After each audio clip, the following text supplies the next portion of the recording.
تو رسول اللہ صلی اللہ علیہ وسلم نے صحابہ کرام سے فرمایا کہ اس دفعہ تو 10 کا روزہ رکھو،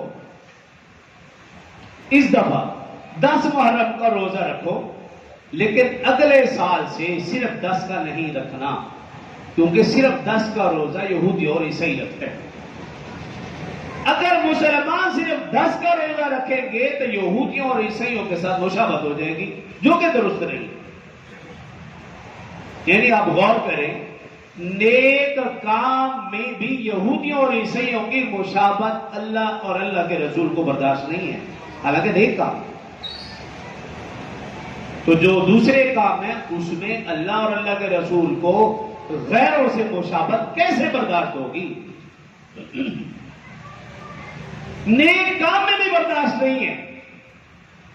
لیکن آج کا مسلمان کسی کو دیکھ کر اپنا لباس بدل لے، کیسے اللہ رسول کو برداشت ہے؟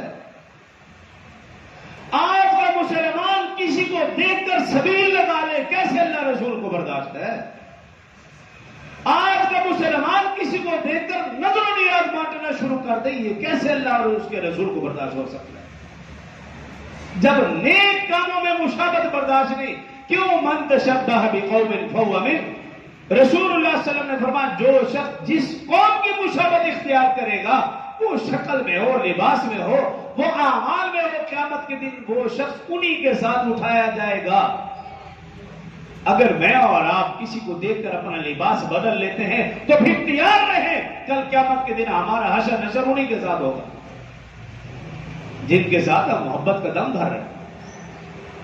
اگر کسی کے گال لال ہو تو سمجھدار بندہ اپنے گال لال نہیں کرتا، ہاں بے وقوف ضرور کرے گا۔ کو دیکھا دیکھی کسی کو دیکھ کر اپنی حرکتیں بھی ویسے شروع کر دی ہیں، یہ مسلمان نہیں ہو سکتا۔ وہ جو مرضی کرتے پھر ہمیں کیا لگے؟ ہم تو ایمان والے ہیں، ہم اللہ رسول کے حکموں کے پابند ہیں۔ ہمارا دین خطبہ حجۃ الوداع میں مکمل ہوا، میدان کربلا میں نہیں۔ میں اور آپ پابند ہیں اللہ رسول کے حکموں کے۔ رسول اللہ صلی اللہ علیہ وسلم کی زندگی میں بے شمار شہادتیں ہوئی ہیں۔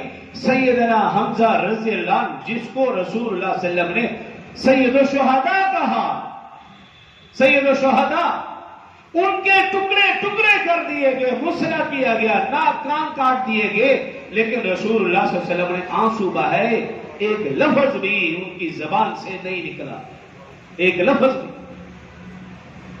رسول اللہ صلی اللہ علیہ وسلم کی زندگی میں ان کی 3 صاحبزادیاں فوت ہوئی، ان کے بیٹے فوت ہوئے، آپ کا خاندان فوت ہوا، لیکن رسول اللہ صلی اللہ علیہ وسلم نے آنسو بہانے کے سوا کچھ نہیں کیا۔ لیکن آج میں اور آپ شہادت کے نام پر ہمیں لوگ تانا دے، بی بی تمہیں غم نہیں، بھی کیوں نہیں غم؟ کیا غم کا یہی طریقہ ہے کہ اس دن سب سے زیادہ کھائے پیے؟ کیا غم کا یہی طریقہ ہے کہ اس دن شور وغیرہ کریں؟ بلکہ ہمیں تو فخر ہے کہ ہمارے بزرگوں نے، ہمارے بڑوں نے اللہ کے نام پر اللہ کی راہ میں قربانی دی، اپنی جانوں کے نذرانے پیش کیا، ہمیں تو فخر ہے، رونا دھونا تھوڑی ہے۔ آپ ذرا غور کریں، اگر ایک فوجی ایک ملک کے لیے قربان ہو جائے تو اس کی ماں روتی نہیں ہے، بلکہ اس کا یونیفارم اٹھا کر کہہ رہی ہوتی ہے کہ یہ تو ایک بیٹا تھا، اگر اللہ نے اور بیٹے بھی دیے وطن پر قربان کروں گی۔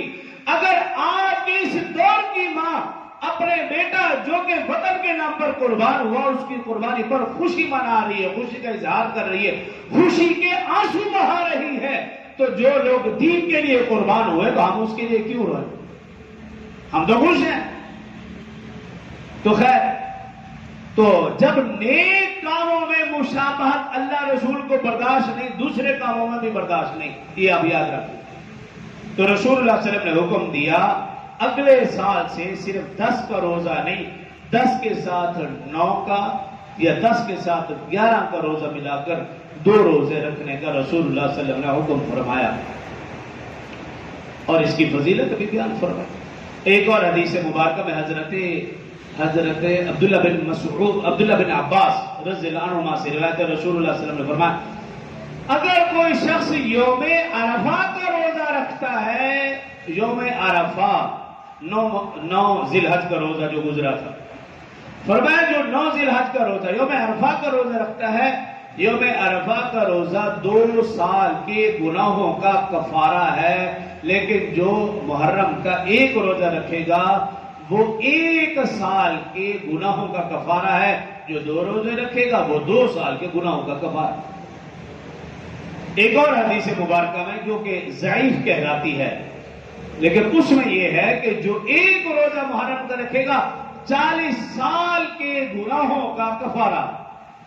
ایک تو یہ عمل کہ روزے کا اہتمام 9-10 یا 10-11 کوئی سی 1 روزہ نہ رکھا جائے، 2 روزے رکھے جائے، 9 کے ساتھ 10 کا یا 10 کے ساتھ 11 کا، 2 روزوں کا اہتمام، یعنی